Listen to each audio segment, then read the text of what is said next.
Ladies and gentlemen, let me tell you something real, something that might not feel good at first, but it will wake you up. See, a lot of people think getting someone back is about doing more, saying more, chasing harder. But the truth is the exact opposite. If you want him to want you back fast, even if he's sitting over there with somebody else, you've got to understand one simple principle.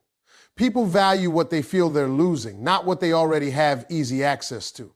Ladies and gentlemen, let me talk to you about something that most people get completely wrong when they're trying to get someone back. They think the answer is holding on tighter, loving harder, proving more. But the truth is, when it comes to real attraction, when it comes to making somebody feel your absence and actually want you again, it's not just about the physical attraction, it's about the emotional connection and the desire to be with you. The power begins the moment you learn how to let go emotionally and reclaim your self-worth. Now, when I say detach, I'm not talking about pretending. I'm not talking about acting like you don't care when deep down you do. I'm talking about making a real decision inside yourself that your peace, your dignity, and your value are not tied to whether this man chooses you or not. Because the moment you make him the center of your emotional world, you've already given away your power. And once that power is gone, everything you do starts to come from a place of need instead of strength. See, a man can feel the difference. He knows when you're reaching out because you genuinely have something to say, and he knows when you're reaching out because you're afraid of losing him. And fear pushes people away faster than anything else. When you're constantly checking your phone, waiting for a message, replaying conversations in your mind, you're not in control anymore, he is. Your mood depends on him. Your energy depends on him. And that imbalance right there is what makes him feel like he can take you or leave you. If you've ever listened to Steve Harvey, you'll know he always talks about value. And value is not something you announce, it's something people feel when they realize they might lose access to you. That's why detachment is so powerful. It sends a message without words. It says, I am not here waiting to be chosen. I choose myself first, now. I know that sounds simple, but it's not easy. Because detaching means you have to sit with your emotions instead of acting on them. It means when you feel the urge to text him, you pause. When you want to check his social media, you stop yourself. When your mind starts imagining him with someone else, you redirect your focus back to your own life. That's discipline. That's strength. And that's where your power starts to rebuild. The thing you've got to understand is that attachment creates pressure, but detachment creates space. And space is where realization happens. When you're always there, always available, always responding, he never gets the chance to miss you. There's no gap. There's no silence. There's no moment where he sits back and thinks, wait a minute, something's different. But the second you pull your energy back, that's when the questions start. That's when your absence begins to speak louder than your presence ever did. And let me be clear about something. Detachment is not about punishing him. It's not about playing games or trying to manipulate his feelings. It's about protecting your own emotional well-being. Because if you don't detach, you'll keep putting yourself in situations where you feel rejected, confused, and undervalued. And nobody deserves to live in that cycle. When you truly detach, something shifts inside you. You stop overanalyzing every little thing he does. You stop waiting for validation. You stop needing closure from someone who may never give it to you. And instead, you start focusing on what you can control. You think, you act, your direction in life. That's where your confidence begins to return. And here's the part most people don't expect when you detach the right way. You actually become more attractive. Not because you're trying to be, but because you're no longer operating from desperation. You're calm. You're centered. You're not reacting to everything. And that kind of energy stands out. It makes people curious. It makes them pay attention. Even if he's with someone else, don't underestimate the impact of your absence. People remember how you made them feel, especially when that feeling is no longer available. But if you're still showing up, still reaching out, still making yourself easy to access, there's nothing for him to miss. There's nothing for him to question. You've got to remove yourself from that equation so he can actually feel the difference. And let's go even deeper. Detachment is also about breaking your own emotional dependency. Because sometimes it's not even about him anymore. It's about the habit you've built around him, the routine of thinking about him, checking on him, wondering about him. When you detach, you're not just creating distance from him, you're creating freedom for yourself. You start waking up without that heavy feeling in your chest.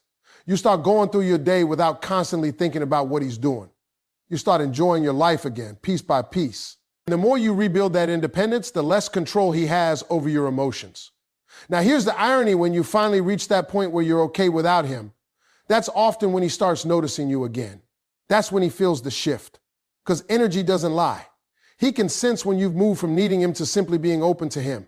And that difference changes everything. But you've got to be careful. Detachment is not something you do temporarily just to get a reaction. It has to be real. Because if you're just pretending, you break the moment he gives you a little attention. You'll fall right back into old patterns, and then nothing changes.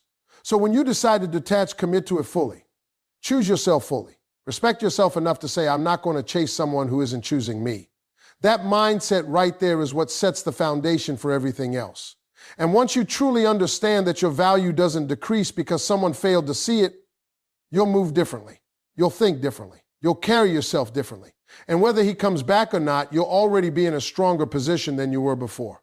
Ladies and gentlemen, now we're getting into something that really challenges people because it goes against instinct. And everything in you might be telling you to reach out, to fix it, to remind him of what you had, but if you truly want to shift the dynamic and make him want you back, you've got to stop chasing and let your absence do the talking. See, chasing feels productive. It feels like you're doing something. You send that message, you check in, you try to keep the connection alive, and in your mind you think, at least I'm not giving up. But what you're actually doing is removing any reason for him to come toward you. Because if you're always the one closing the distance, he never has to take a step. If you've ever paid attention to the way Steve Harvey talks about relationships, you'll notice he emphasizes something simple but powerful. Men are wired to pursue what they feel they might lose. Not what's guaranteed, not what's constantly available, but what creates a sense of uncertainty. And when you chase, you eliminate that uncertainty completely. When you keep showing up no matter what he does, when you keep responding instantly, when you keep making yourself emotionally available even after he's pulled away, you're telling him there's no risk here. And without risk, there's no urgency. Without urgency, there's no action. He can take his time. He can explore other options. He can sit comfortably knowing that you're still right there if he decides to come back. Now, I'm not saying this to make you feel bad. I'm saying this so you understand how important your actions are. Because the moment you stop chasing, everything starts to shift. That silence you create, that space you leave, it becomes noticeable. It becomes uncomfortable for him in a way that your constant presence never was. At first, he might not react right away. And that's where most people panic. They think, see, it didn't work. So they go right back to texting, right back to checking in, right back to chasing. But what they don't realize is that pulling back takes time to register. You've been consistent in his life, predictable in your reactions, and now suddenly that pattern is gone. It creates a gap, and that gap is where curiosity begins. Curiosity is powerful. It's the question in his mind that won't go away.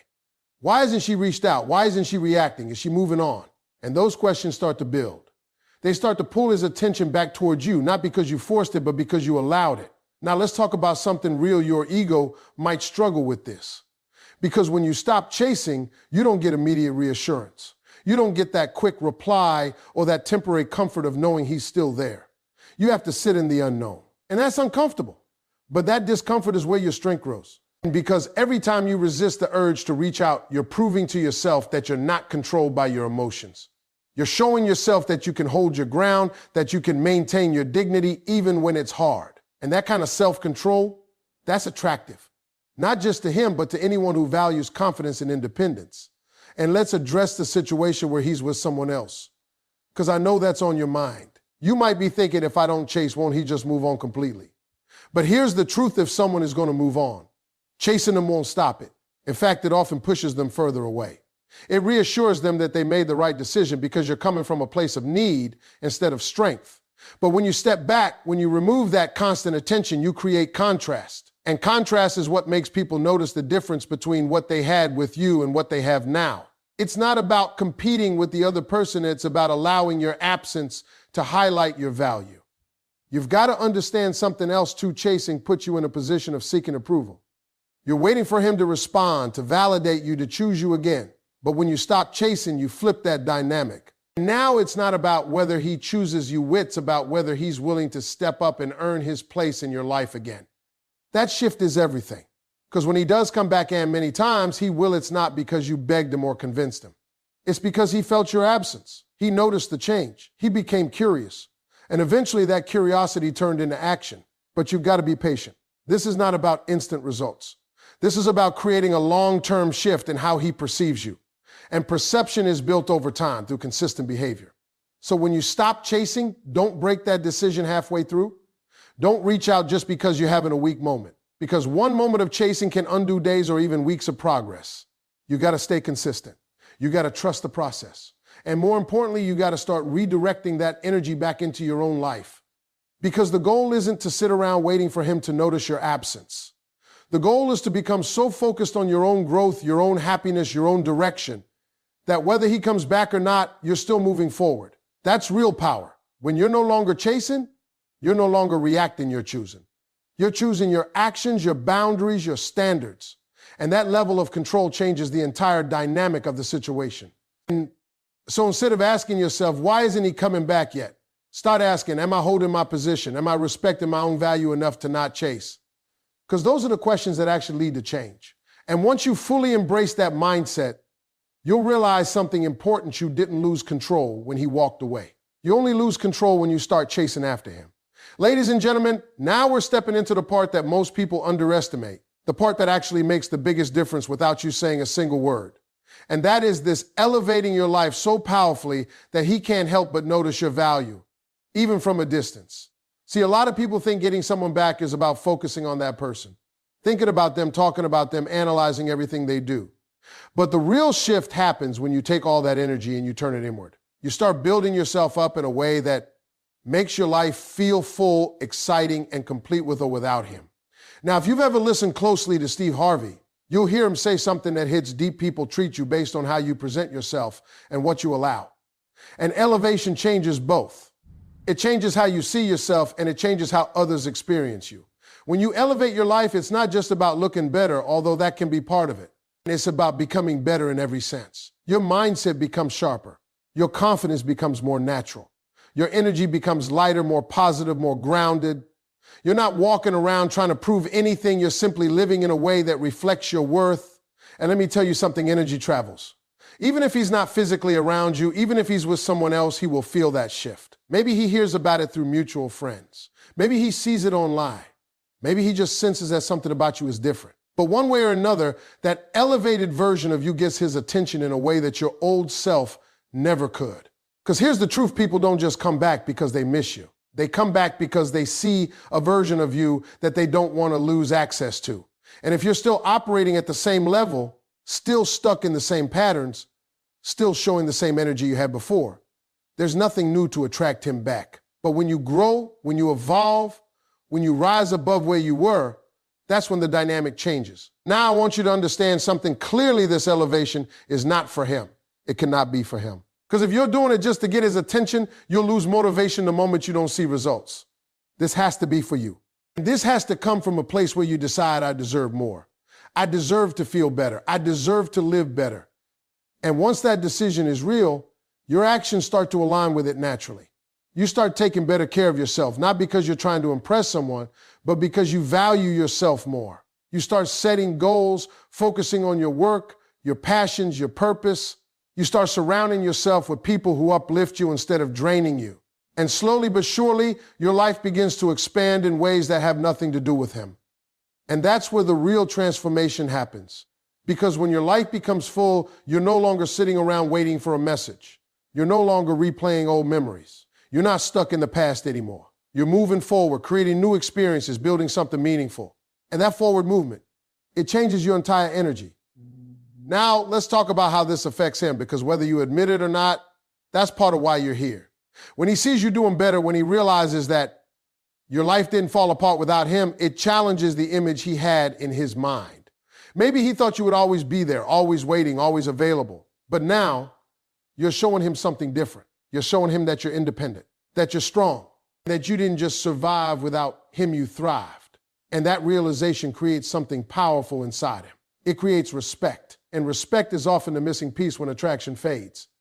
Without respect, attraction can't sustain itself. But when he starts to respect you again, when he sees that you've grown, that you've leveled up, that you're no longer the same person he walked away from, that's when attraction has a chance to come back stronger than before.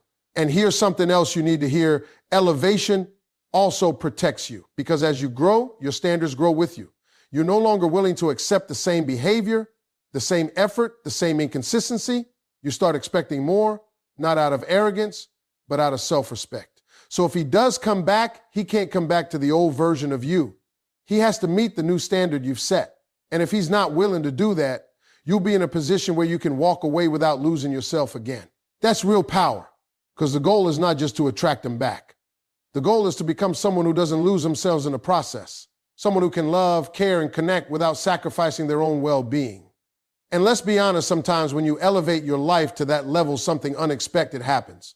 You realize that you don't even want him back the same way you did before, because you've grown beyond a version of the relationship that once felt so important. You start seeing things more clearly. You recognize patterns you ignored before. You understand your own needs better, and suddenly your perspective shifts.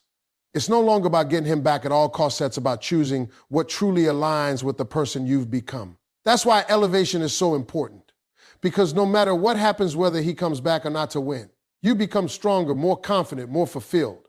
You build a life that doesn't depend on someone else's presence. And ironically, that's exactly the kind of person people are drawn to. So instead of focusing on what he's doing, where he is, or who he's with, bring your attention back to yourself. Ask yourself how you can grow, how you can improve, how you can create a life that excites you, and then go all in on that. Because when you rise, when you truly elevate, you don't have to chase attention anymore. It comes to you naturally. And the same person who once overlooked your value may be the one trying to figure out how to get back into your world.